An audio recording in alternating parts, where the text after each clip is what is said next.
welcome back to some more of The Geek Odyssey.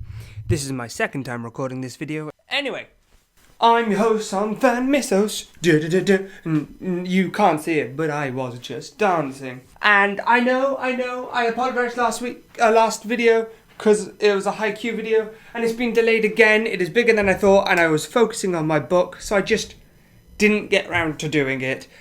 That is on me, that is my bad. I apologise deeply. But today we're going to be ranking Doctor Who episodes. Now here I've got every single Doctor Who episode from 2005 all the way to 2025. Yeah, the Doctor Who season that just happened. But I'm not ranking them all. Well, I will be ranking them all, but I'll be doing a season at a time, starting with season 1, which I've just finished rewatching. I've been watching an episode a day with my mother, and as the day of yesterday, when I first recorded the video, I had just watched the day before, the Christmas Invasion I watched, and yesterday I just watched New Earth, I believe after recording, or maybe I waited a day, I can't remember, I swear. Anyway, enough of that. But I'm starting with Rose, and I'll be going all the way up to the Christmas Invasion, because according to BBC iPlayer, it is a part of season 1. Now, the tiers, as you can see, are unwatchable. That means you just cannot finish it. You just cannot watch it. Terrible. I think that stands for itself. Bad. Okay. Decent. Good. Great. Amazing. And God tier. God tier would be your S tier. Amazing would be A. And so on and so forth.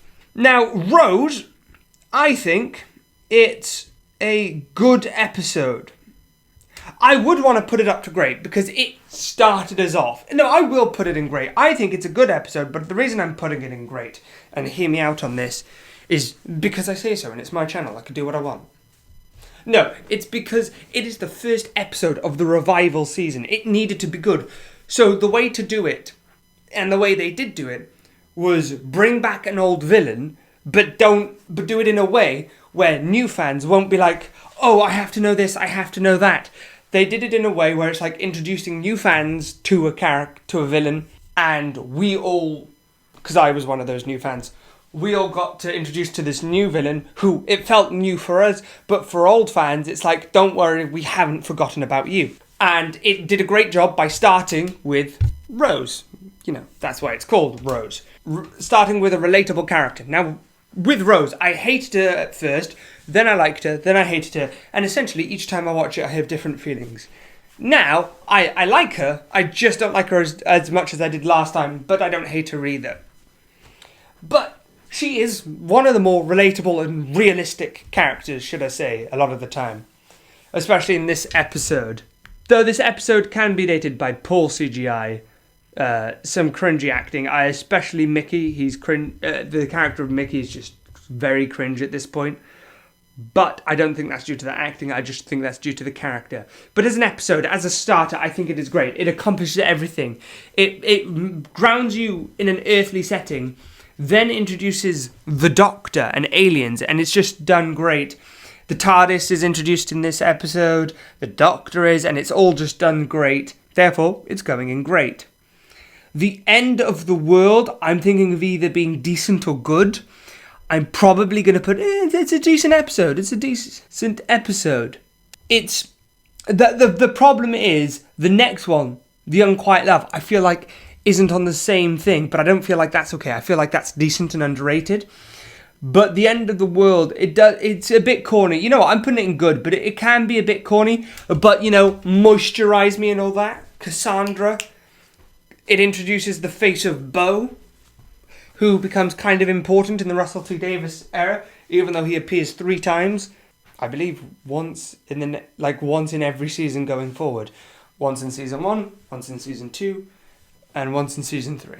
But it introduces Cassandra, it puts stakes, it shows us how unhuman the Doctor is, because he takes a human girl on her first adventure in the TARDIS to the death of her planet.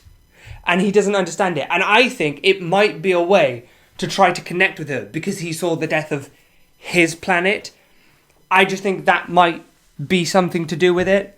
Then there's the whole thing, the power the Doctor has never shown before or since, which was to like kind of meditate and slow down time, or his perception of time. I don't think he slowed down time, I just think his perception of time changed, which I think is a cool ability, and they should show it again.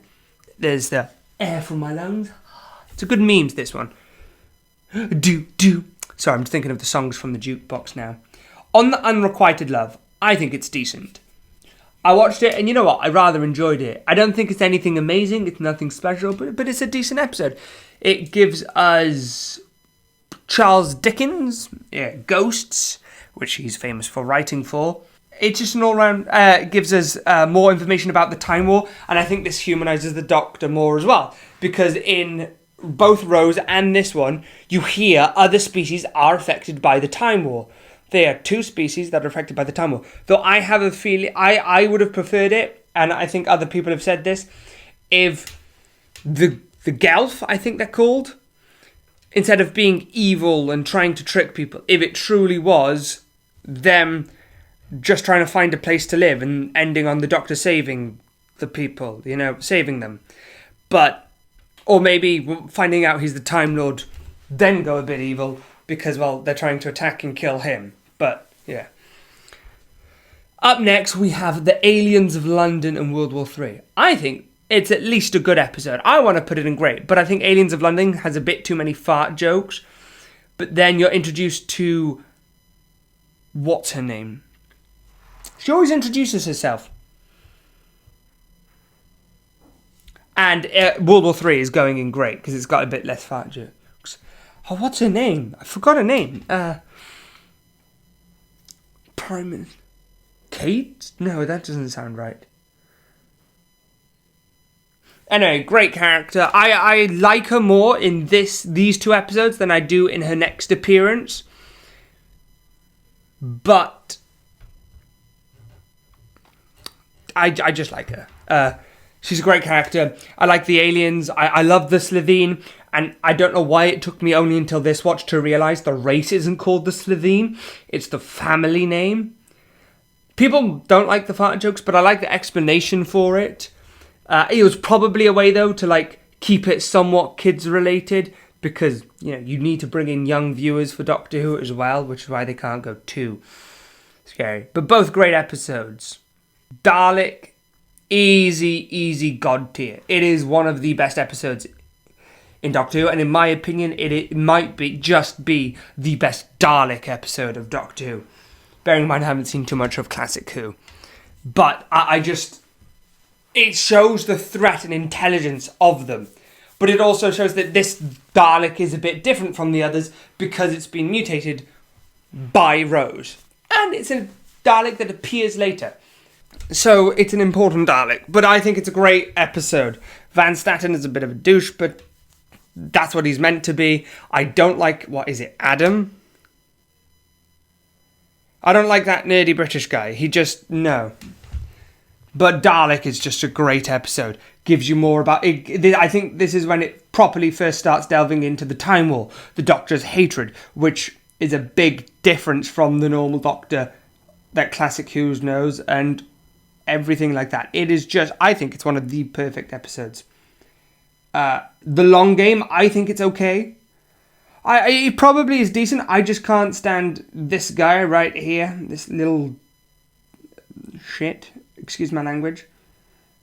But it sets up the station, or Satellite 5, which is crucial in these two episodes, and the Jaguar Fest, which you find out was put in place by the bad guys of these two episodes.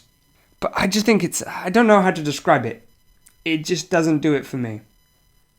Father's Day, I think it's decent. I would want to put it in good,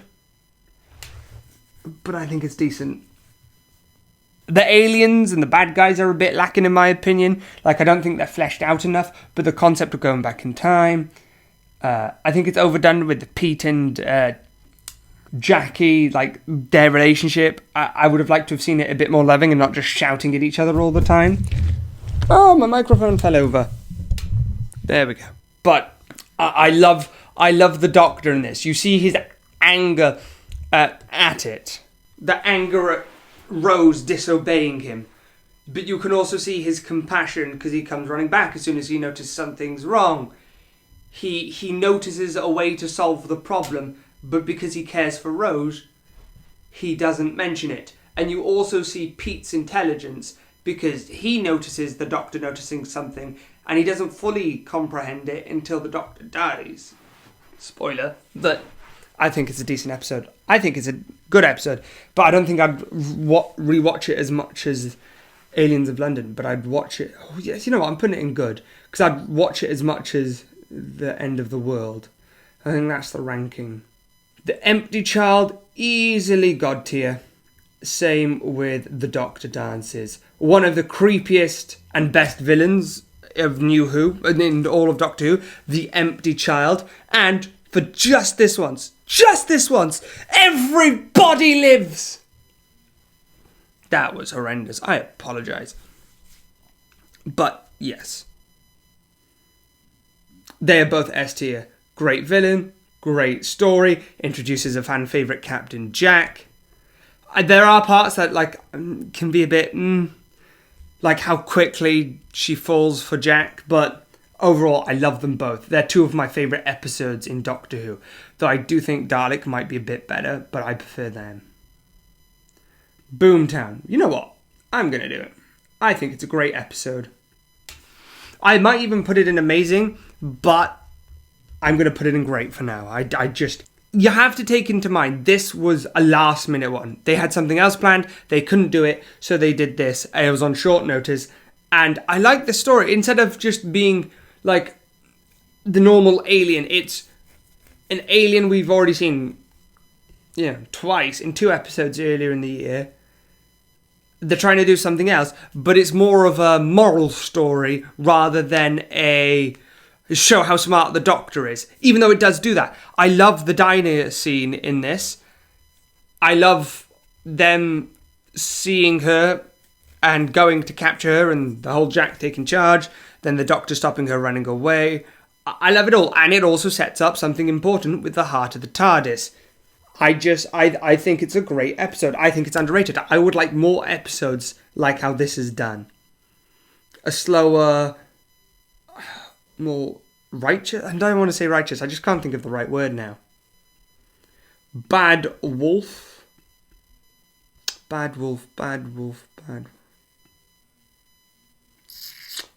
going to put it in great.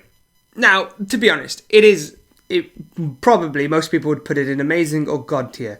But the reason I'm not putting it in there is because I just can't stand Rose in this. I don't know why. I just can't stand her in the games. I just don't know what it is. But I like the Doctor. I like Jack. I like everything else. I just feel like Rose holds it down for me. But it should probably be an amazing, but I'm putting it there. And then The Parting of the Ways. It's another easy S tier. Easy peasy. And The Christmas Invasion is another decent one. The Parting of the Ways, it's the Daleks again. The Doctor dies, regenerating. It's the first regeneration scene, so it's crucial. And I think it is handled well. And then The Christmas Invasion is the 10th Doctor's, many people's favourite, first crack at it. Yet he's barely in it, which does hold it back. But I know why. It's the first time for many viewers seeing a regeneration. So to let us know everything's okay and it's all going to be the same, we focus on characters we've grown to know and care for over the course of last season, or this season, in Jackie, Mickey, and Rose. And Harriet Jones! That's her name! Harriet Jones! And I just think it's a good episode. The Sycorax, I preferred it when their mask was on. I just don't think there's anything special about it. The Doctor obviously does great when he comes back, but the bits where he's in pain and he's like, I need. I think he takes too long to say it and is just repeating himself. I think that scene goes on a little too long. How Rose is and Jackie, it doesn't quite fully do it for me. And then the fight scene, I liked it as a kid, but now I've grown up. It's not well choreographed. It's a bit corny. It just doesn't do it for me. But it's a decent episode. I enjoyed watching it. And that is my season 1 ranking. We have 4 S tiers out of 14. I think there's 13 in the season, plus the Christmas special. So out of 14 episodes, 4 of them are S tier. 4 of them are great. 3 in good, 2 in decent, 1 in okay. I think this averages out. Oh, well, how does it average it out? I think it averages out to amazing. But the okay is doing it. If it was decent, I would have put it in amazing or god tier. But the okay brings it down just a bit. So it's either amazing or great. But having 4... You can't be... To me, I don't think you could call it a great season if 4 episodes are god tier, which is the equivalent of S tier, or essentially perfect. But because this could be moved up, or this, I'm going to put the tier, I'm going to put it in amazing. It is an amazing season. Now, when I go downstairs after recording this video, I'm going to start watching season 2, which I think will do worse. I reckon it'll be between decent and great somewhere. Maybe good, maybe good. That's in between. I think it's going to be one of those 3. I don't know. I reckon it's going to be decent or good. I reckon this season is going to be great. I think this is going to be between amazing and S tier. And then this is going to be great to S tier. But let me know what you guys think below. How would you rank the season as a whole? How would you rank the episode as a whole? Now, if you're wondering what got me the idea to do this video, it is simple. I keep complaining about modern Doctor Who. I know there's no Shutikawa, but I hated this era of Doctor Who, these 3 seasons. For me, off the top of my head, it was terrible / unwatchable, bad to ugh. And then this was like, at best. Do you know what I mean? Like, that's how I saw them. And then Shutikawas came along, and I enjoyed it. It just was missing something. And then I wasn't... And even though the episodes, like, here were longer, they didn't feel it. Or in Shutikawas, they're the same time as this era of Doctor Who, but they feel like they complete less. And because of that, I'm thinking, is it just nostalgia, or is that actually the case? So the way to do it is rewatching it. Now, my mother, when watching the first few episodes, preferred this. But after Dalek onwards, it got a bit dark for her, a bit too much action. She's not one for violence. Born in the war, so what do you expect? So she just couldn't... So she keeps saying she prefers this era.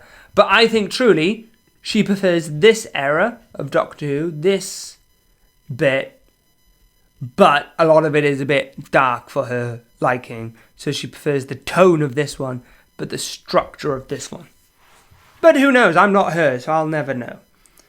But anyway, thank you guys for watching. I've been your host, Sonthan Missos. This has been The Geek Odyssey. Join me next time when I promise it will probably be the video you've been waiting for. The haiku philosophy of Shiro Torizawa's Irresistible Force.